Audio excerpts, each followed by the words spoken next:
The Terminator 1984 was a game changer for Hollywood. The movie was directed by none other than James Cameron.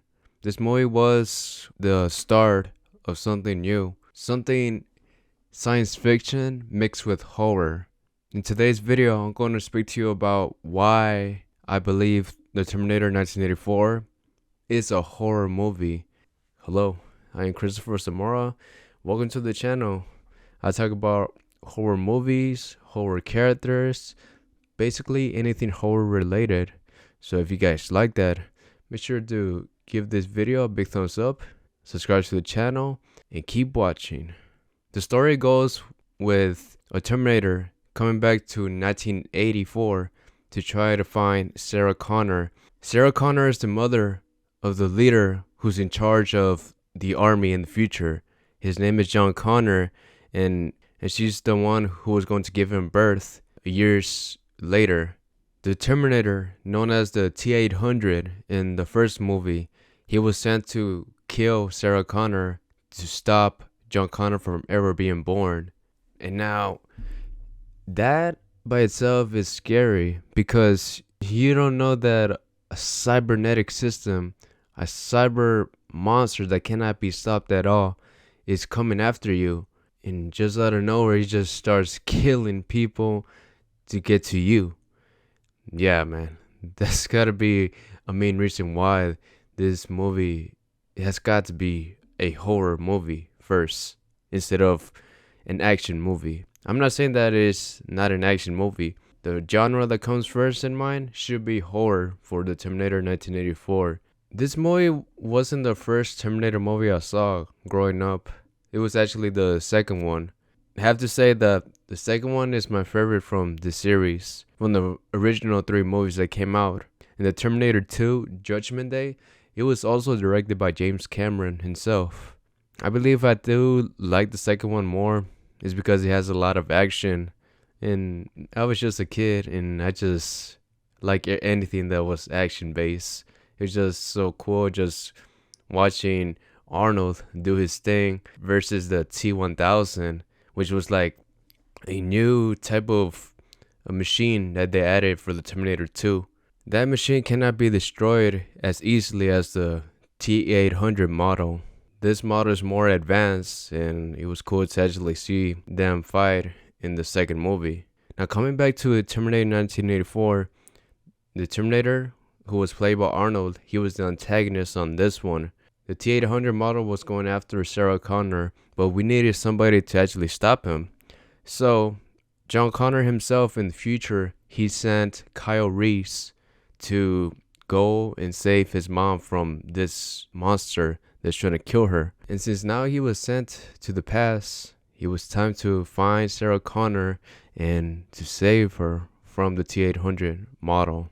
Sarah Connor was just a regular person, like working at a 9-to-5 job as a waitress. One by one, the T-800 killed her friends and also random people, like the person who gave him all the guns that he needed to go kill somebody. The Terminator, he killed that person, and also Sarah Connor's friends. She was in very serious trouble, and Kyle Reese was the only one that needed to stop the Terminator from getting to her. I believe like this whole plot is like it keeps you on the edge the whole time. Like, is the Terminator actually gonna get her and that's gonna be it? It just keeps you on your toes most of the time, and I think that's why this movie worked as a horror movie. So eventually Kyle Reese gets to Sarah Connor, and the Terminator was going after them the whole time. And the whole chasing with the car, it was very cool at first. It was awesome just trying to see the Terminator trying to get them at all costs.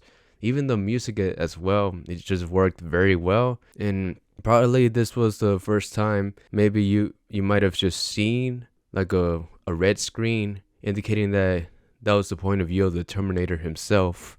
In the second one I did see that, but I think in 1984 I think that was very advanced for its time when the movie came out.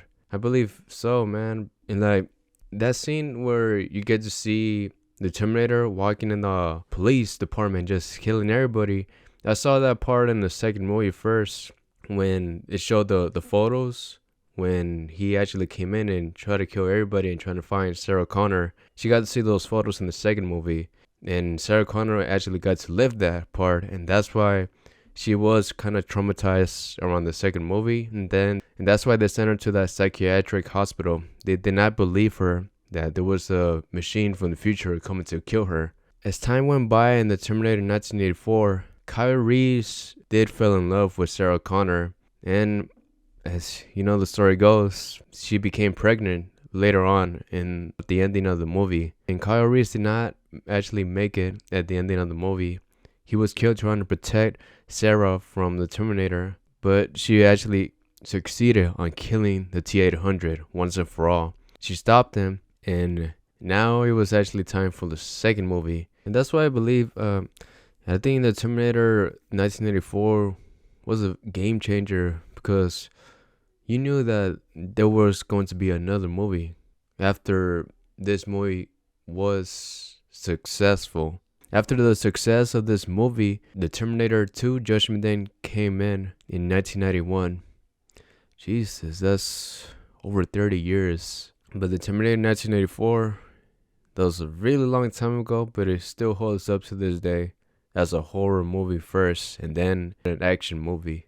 I think for its time, it was actually pretty advanced, and I believe that's why it's like really remembered by many. It's one of the best movies of its time. And James Cameron actually got to produce many other good movies as well. James Cameron actually got to direct the Terminator 2 Judgment Day, Titanic, Avatar, the one that came out in 2009, and also the Avatar 2. Now that movie I haven't seen it yet. You know, at first I thought that he actually was the guy who directed Alita Battle Angel, but it was actually Robert Rodriguez. It kind of did remind me of like how James Cameron makes his movies, like pure science fiction with action base. It kind of did remind me, but no, it was actually Robert Rodriguez who directed that movie. And yeah, man, that's all I gotta say about the Terminator 1984. I had a good time watching the movie, but I actually do enjoy the second one more than the first one because it has more action than horror. And then I think that's why they might have changed the genre a bit. They didn't include anything horror in the second one, and I think that's why they just went with it. And that's why they just changed their genre to action adventure instead of just being all horror. And it worked for them for some time until probably the Terminator Salvation came out. That one, I gotta say, was my least favorite from the franchise. But yeah, guys, that's it for this video. Thank you so much for watching. If you guys enjoyed it, make sure to give this video a big thumbs up and also subscribe to the channel for more videos like these. As always, guys, live to the fullest.